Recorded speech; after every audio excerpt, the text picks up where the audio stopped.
Hi everyone, I'm Miss Kelly and the librarian at BACS. Today I'm going to show you how to use a library website, search for books in our library, and put a hold on a book so that you can check it out and then pick it up. In your address bar, we're going to type in the website for our library, which is bacs.paulettestany.com.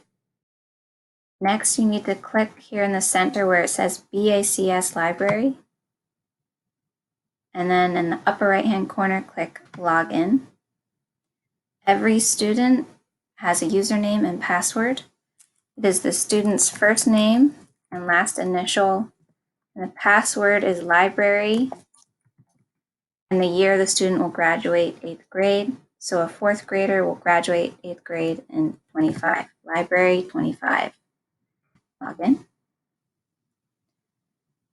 Your name should be up top, and that means that you are logged in. And you can begin to search the catalog.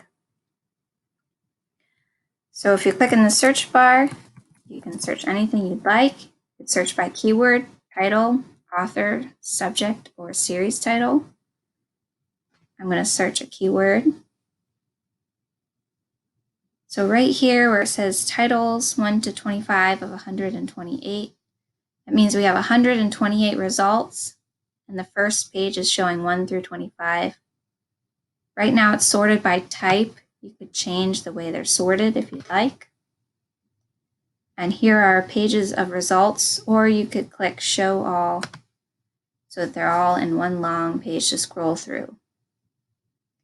The little blue book icon means it's an actual book in the library. If you see a book that you'd like to borrow, click that title. It tells you more about that book. If you'd like to put that book on hold, right here on the side it says Hold It.